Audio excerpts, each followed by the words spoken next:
Now, in a world where Foot Locker is both very digital but still has a lot of physical stores, what is your sort of inner mental state of the union on physical stores in 2021? Well, I think that it's again different industries, or I would say different would have different answers. And the majority of our shopping journey starts on their phone, Hmm. and that's fact. And either ends online or in store. And honestly, I don't really care so much where, and I don't care at all where, as long as it's with one of those two, please. With us, Right.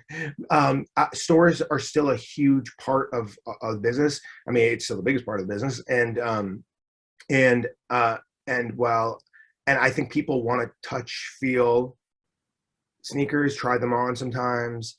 Um, a lot of people like to smell them. There's a whole sneakerhead smelling. So I do I've love heard that. of it. I do love that. I do love the smell of a new pair of sneakers. Guilty. Me Um, too.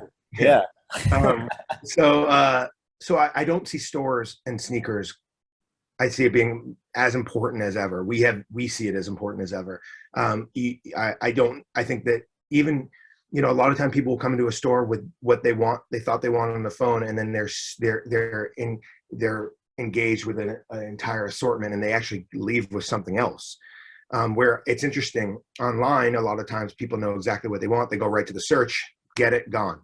So it's actually funny that in where people used to think about the idea of endless aisle, a Hmm. lot of people thought of that as the online because there was no constraints on your inventory, right? Because there's no size, there's no back room, right?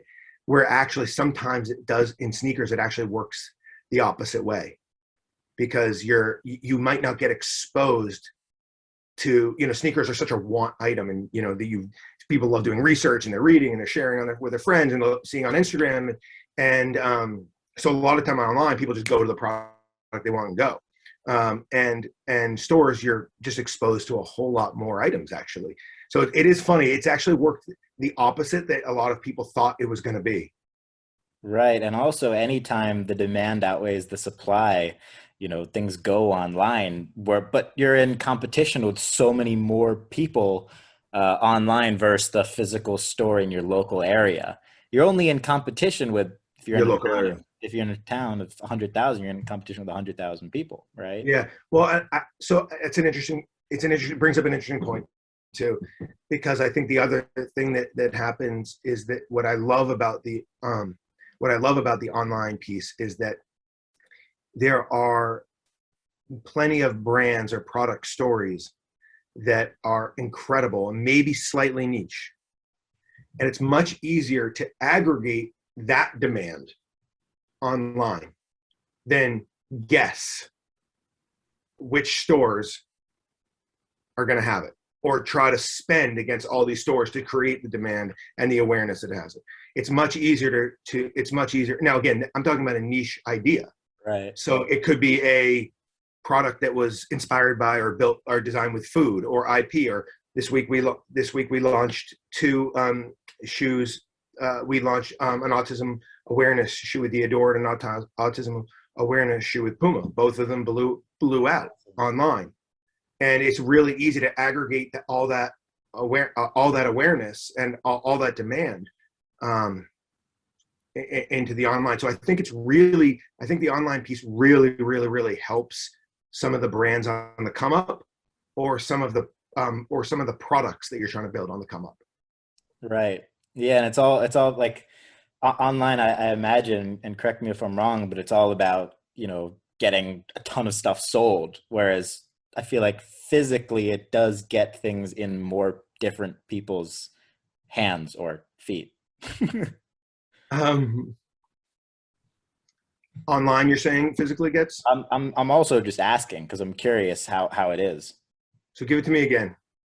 Does online get it to get the sneaker to more individual people, or does physical, do you think?